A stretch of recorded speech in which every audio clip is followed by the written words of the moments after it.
Oke, assalamualaikum warahmatullahi wabarakatuh. Kembali lagi bersama saya Muhammad Ridwan dan teman saya yang bernama Habib Alamin. Dia ini adalah teman satu sekolah sebangku. Nah, itu ada satu sekolah di Kota Padang, Madrasah Aliyah Negeri. Jadi beliau ini sangat hebat, sangat cerdas sekali. Tapi sekarang rambutnya udah beda ya. Kemarin waktu Diman dia masih botak, sekarang udah gondrong, masya Allah. Baiklah, Habib ini dia kuliah di Jawa Tengah ya. Jawa Timur. Oh, Jawa Timur, Universitas Islam Negeri Malang. Nah sekarang langsung saja teman-teman ya. Dia adalah salah satu aktivis kampus dan salah satu aktivis dari organisasi eksternal kampus. Kan ada 3 tuh, nah, kalian tebak aja lah salah satu dari diantaranya. Enggak 3, banyak coy. Oh banyak cuy, oh iya, tapi yang Islam 3 cuy ya. 4. 5. Oh 5. Oh iya, yang pokoknya yang tenar, yang terkenal, yang ingat saya cuma 3 gitu. Ya. Baiklah, kita dengarkan dulu bagaimana pendapatnya tentang politik kampus, bagaimana pendapatnya tentang seluk beluk bagaimana mencari sebuah jabatan di kampus. Nah, kita dengarkan aja langsung dari Habib Alamin. Apa perbedaan apa namanya? Habib kan udah lama di Padang. Nah, Udah lama di Padang, udah mempunyai juga banyak teman di Padang.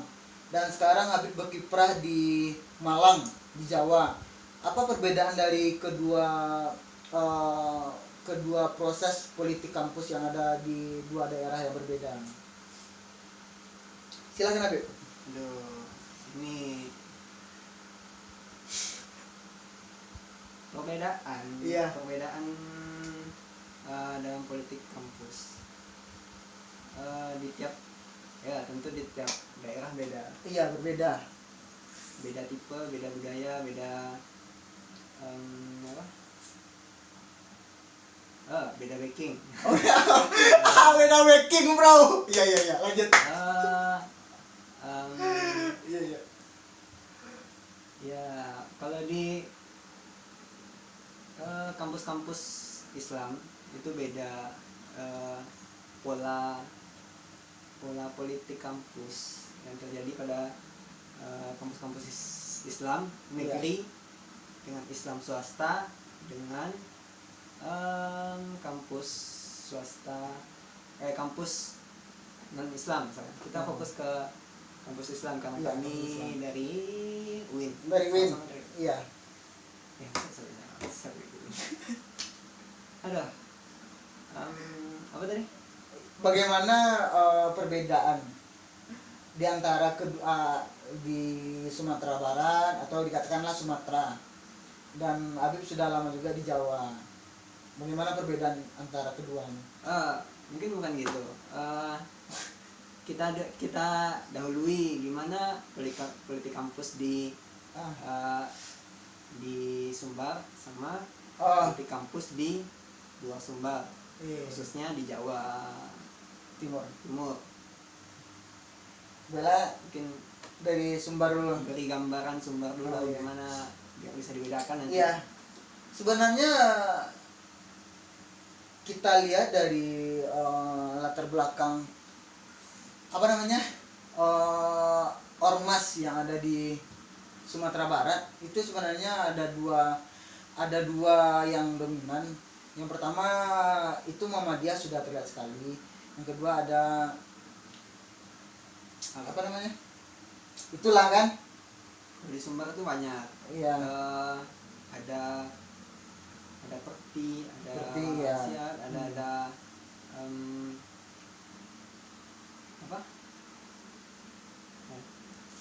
apa ya namanya kalau PKS ya? Tapi entah kenapa ya, yang apa namanya, yang dominan, yang dikenal oleh mahasiswa atau yang dominan di kampus lah gitu, kenapa ada satu organisasi eksternal yang itu yang lebih dominan gitu.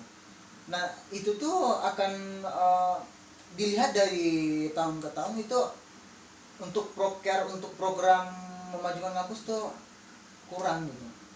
Nah jadi apa namanya, bahkan orang-orang yang hebat yang ada di Sumatera Barat, mahasiswa yang hebat di Sumatera Barat ini, karena tidak bergabung dengan organisasinya, maka ia disingkirkan gitu, tidak digunakan kehebatannya gitu. Nah, jadi itu sangat apa namanya, itu sangat khawatir sekali kita dengan mahasiswa-mahasiswa yang punyai skill atau yang punyai daya pikir yang cukup hebat tapi tidak dipergunakan dalam satu kampus itu, karena ia lebih mengutamakan keturunannya gitu. Misalnya ini ada organisasi, organisasi dia katakanlah salah satu dari organisasi eksternal gitu. Sudah menjabat di kampus misalnya, sudah menjadi ketua HMJ, ketua Dema, ketua SEMA gitu. Lalu ketika pemilihan ketua SEMA Dema selanjutnya, maka ia mencari cucu-cucunya ke bawah gitu. Siapa sih generasinya lagi, pokoknya dari orang dia juga gitu. Jadi betul juga kata Habib tadi, kata aktivis Win Malang tadi, memang backingnya cukup besar gitu. Jadi itulah gambaran sedikit yang ada di Sumatera Barat. Kalau di Malang bagaimana?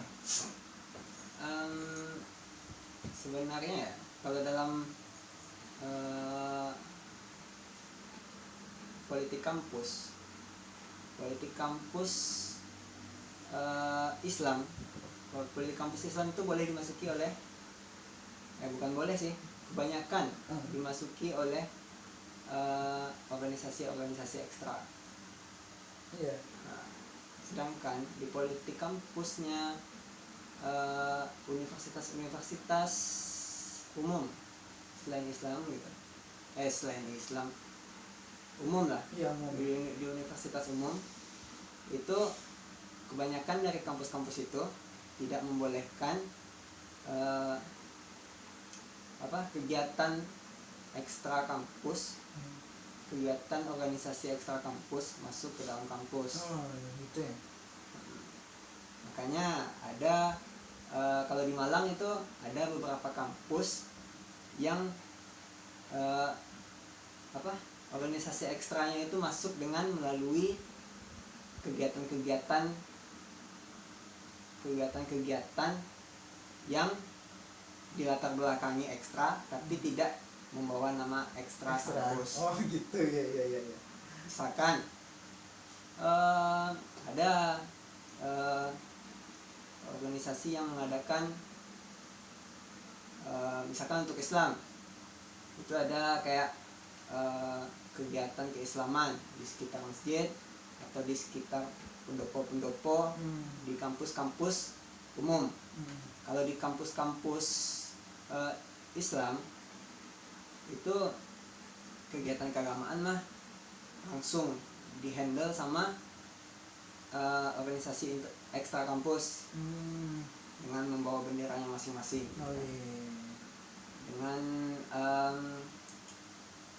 dengan cara dan sistemnya masing-masing lah gitu. Jadi di Malang lagi di Win, ya di Malang khususnya gitu kan.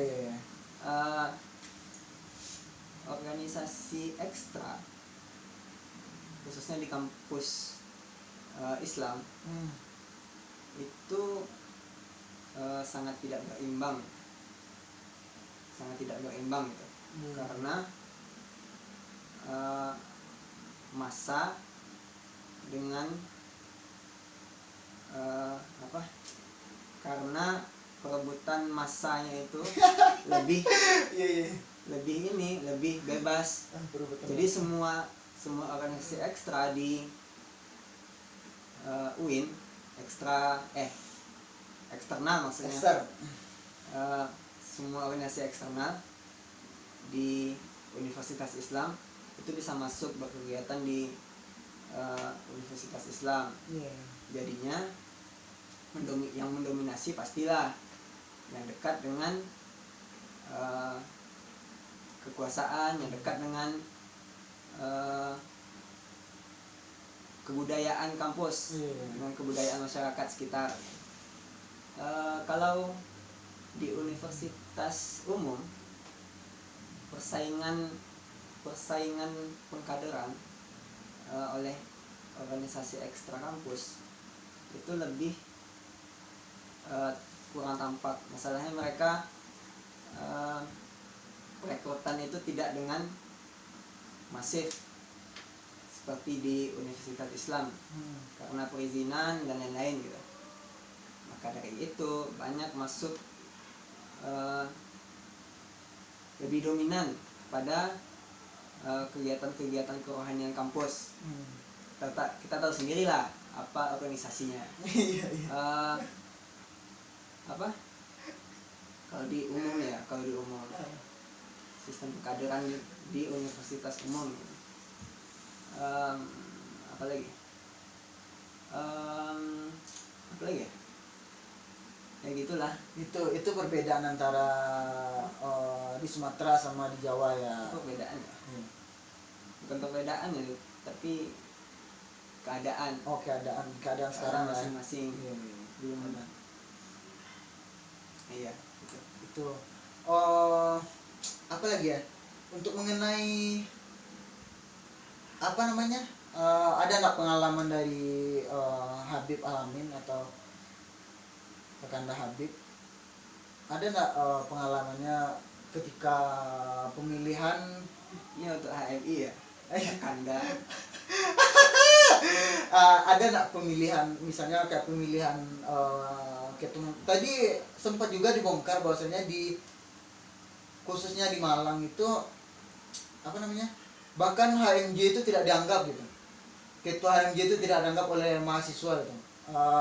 Disebabkan karena ini itu dan segala macam, karena ada lain dan satu hal itu. Jadi bagaimana itu sebenarnya itu belum Habib ceritakan. Itu nampaknya terlalu Itu tuh nggak apa-apa, kita ceritakan di sini aja. Semoga mahasiswa-mahasiswa lain juga mendengar dan bisa menjadi renungan, bisa terbawa-bawa rahasia gitu. Karena sih setiap aktivis itu beda gitu. Iya. Dengan latar belakangnya masing-masing gitu. Iya. Ya setiap dominasi yang berlebihan dari suatu dari suatu komunitas, sama aja kayak di Indonesia misalkan. Iya. Kalau satu partai itu menguasai presiden, DPR, MPR, dan gubernur, Iya. tanpa ada oposisi, itu bakal terjadi persaingan ketidakseimbangan. Iya. Apatis meningkat. Iya, betul. Apa lagi? Ya kegiatan pasti Stagnan situ aja. stuck tanpa ada tuntutan berlebih dari oposisi. Iya, Itu iya. gunanya oposisi di dalam politik, termasuk politik kampus. Iya, betul. Tapi sekarang ada juga setiap kita oposisi dibilang kita memberontak dan segala macam itu. Padahal kita untuk mengkoreksi apa program kerjanya gitu, bagaimana kinerjanya ke depan kita harus memantau gitu. Lalu kita dibilang pemberontak dan segala macam. Bahkan ada dibilang kita sebagai menghasut provokator mahasiswa dan sebagainya. Sedangkan kerjanya cuman apa yang telah diturunkan dari nenek moyang leluhurnya sampai sekarang itu aja, tidak ada perubahan. Sedangkan dari zaman ke zaman, dari tahun ke tahun, zaman itu berkembang terus gitu. Harapan kita kan hendaknya dari tahun ke tahun proker atau programnya itu selalu berkembang gitu kan. Jadi itu kita bedakan. Kalau Jadi bagaimana? organisasi intra itu visinya untuk kampus. Iya. Kalau organisasi ekstra Itu visinya untuk itu visinya, misi dan visinya untuk Iya. mahasiswa. Misalkan organisasi ekstra ya, Nah, itu visi dan misinya itu untuk kader se-Indonesia, bukan untuk kampus gitu. Jadi kalau apa namanya, tapi kalau misalkan dia sudah dilantik oleh kampus, berarti itu dia harus mengabdi ke kampus gitu kan? itu mungkin salah satu kekurangan kenapa kampus-kampus umum tidak mengizinkan organisasi ekstra kampus masuk ke dalam kampus. Iya. Sehingga organisasi ekstra organisasi intrakampus atau mungkin komunitas-komunitas kampus itu meningkat, apa maksudnya kegiatannya meningkat karena Iya. tidak membawa ekstra kampus. Iya, iya, iya, benar. Beda kalau kayak di organisasi di Universitas Islam. Jadi Yang mana- apa namanya, di Universitas Islam lebih apa namanya, lebih membolehkan atau mengizinkan efek samping dari membolehkan organisasi eksternal organisasi eksternal masuk ke ke dalam kampus. kampus Oh gitu. itu. Jadi contohnya apa tuh saudara Habib? Apa contohnya, misalnya coba sebutkan motif dari organisasi universitas kampus umum, apa motifnya sehingga dia tidak membolehkan organisasi eksternal itu tidak boleh masuk ke dalam kampus itu? Mungkin tiap, kalau motif kan tiap kampus beda. Iya. Nah menurut Habib aja dulu. Gambaran ini kan kalau kita Kalau saya buat kampus umum gitu, Iya. kenapa tidak memasukkan organisasi ekstra ke dalam Iya, kampus misalkan? Yang pertama, karena di dalam organisasi ekstra itu bakal terjadi penggolongan akhirnya, apalagi dengan keislaman. Kita tahu sendiri kan, Iya, iya. di mana Islam bergolongan di Indonesia, dan dengan tidak ada golongan pun itu kita sudah berbeda pendapat, dan ada beberapa orang yang tidak bisa menerima pendapat lain gitu kan. Iya. Itu akan terjadi cekcok. Berbeda dengan ketika organisasi, dulu saya pernah dikasih pertanyaan seperti ini, memilih masuk intrakampus apa ekstra kampus gitu. Iya. Kalau di intrakampus kita hanya memiliki satu skill, misalkan intrakampus khusus olahraga, jadi kita cuma fokus untuk olahraga. Kalau di atau intrakampus khusus jurnalis misalkan, Iya. kita cuma hanya bisa Jurnalis fokus ke jurnalistik gitu kan. Berbeda katanya dengan ekstra kampus, kita bisa memegang semua bidang, baik itu jurnalis, baik itu olahraga, baik itu musik atau seni, atau seni berpolitik bisa, atau dan lain-lain lah. Iya. Jadi itu apa tadi, Kalau alasan tidak masuk Iya, tidak ekstra masuk, ke dalam kampus umum. kampus. Iya. Itu menurut saya negatifnya di situ. Oh, iya. Kalau ekstra kampus masuk ke dalam kampus, memang dalam pengkaderan mahasiswa, apalagi mahasiswa Islam misalkan, Iya. itu penting. Kita harus mengkader orang dengan keislaman, itu penting. Iya. Tidak mungkin kita fokus ke skill satu-satu aja gitu kan, tapi kita melupakan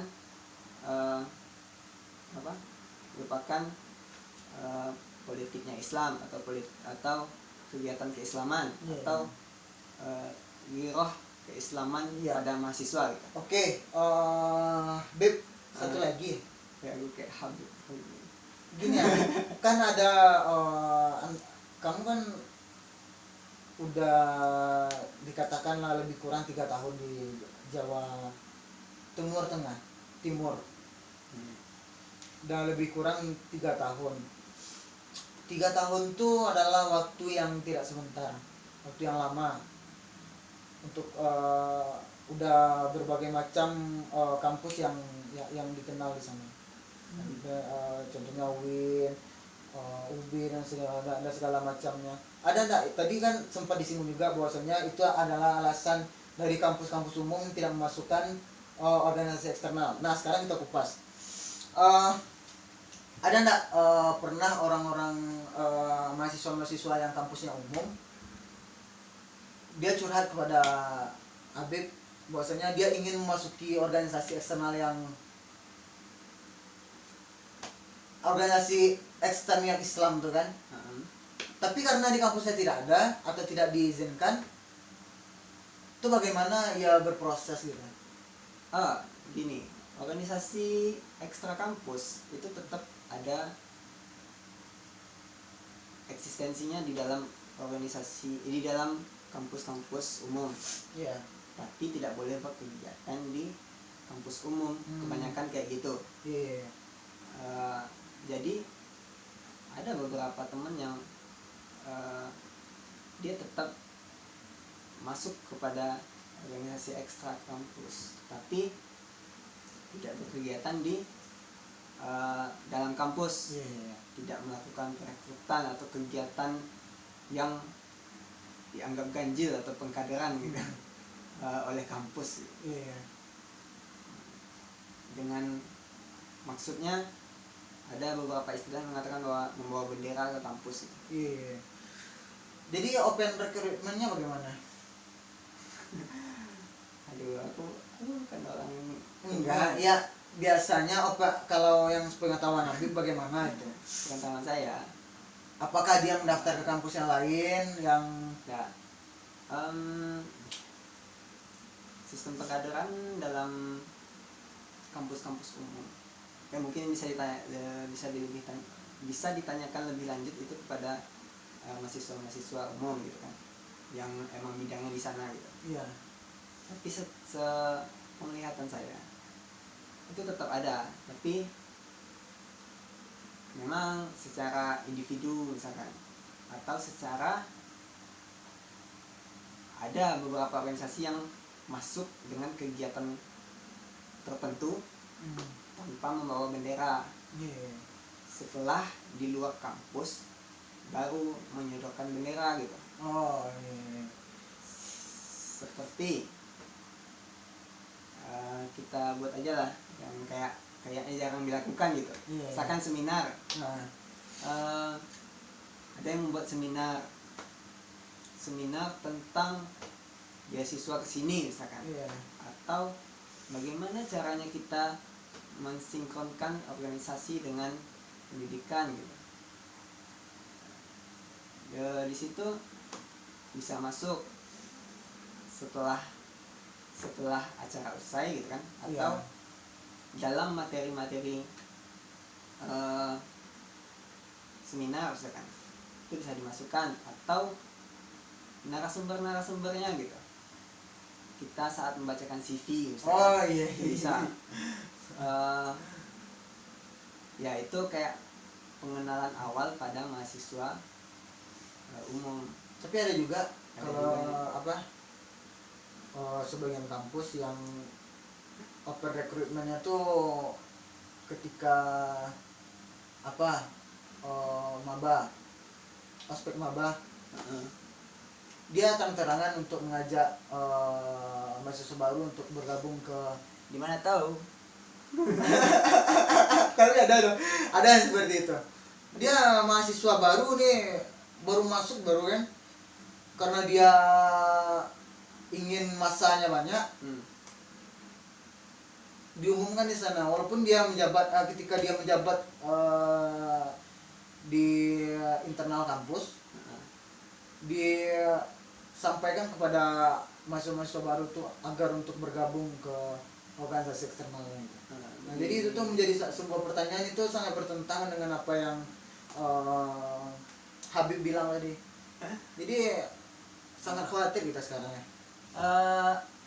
Sebenarnya iya. Apa tadi Dan ya tujuan organisasi kan beda-beda.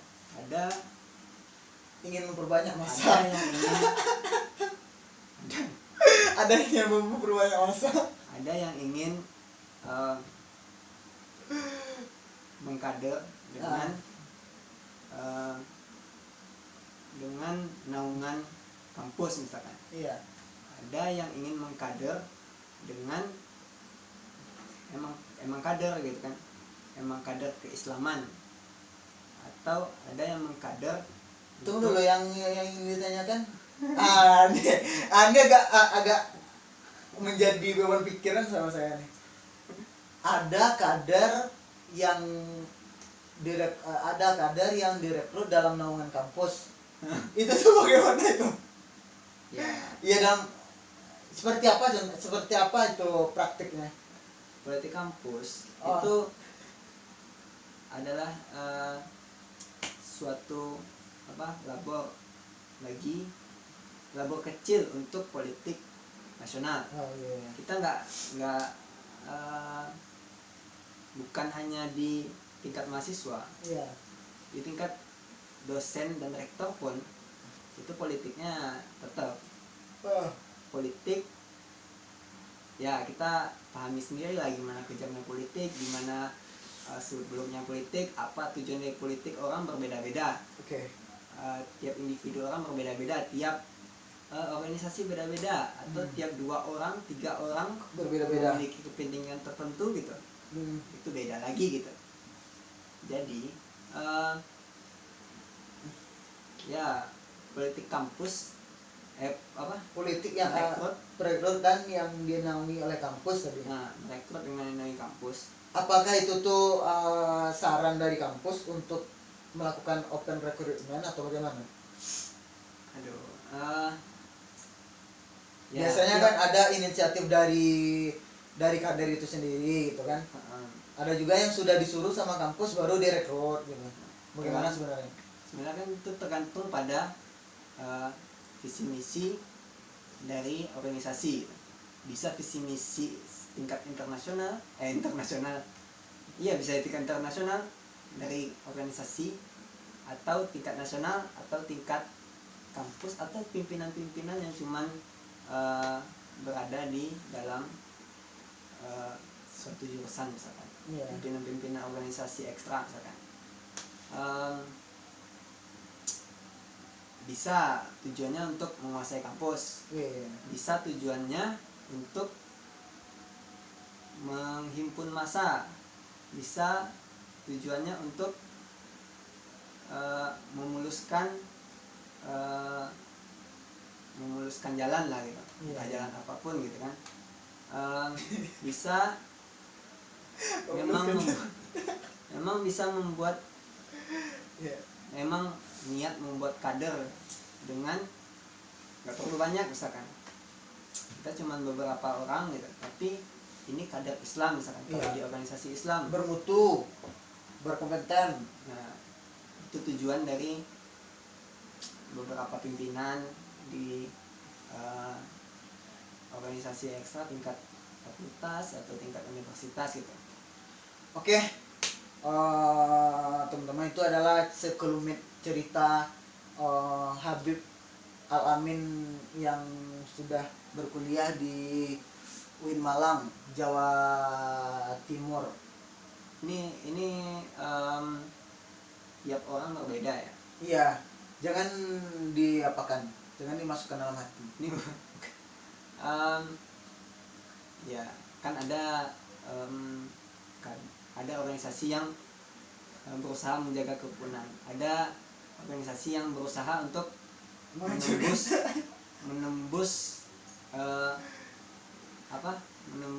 hal yang di benaknya terasa tersumbat ya. Iya, betul. Dah teman-teman, sekian, terima kasih teman-teman. Nanti saksikan saja di YouTube nanti pada jam tertentu, nanti akan dikabarkan. Terima kasih teman-teman. Assalamualaikum warahmatullahi wabarakatuh. Habib Al-Amin, terima kasih.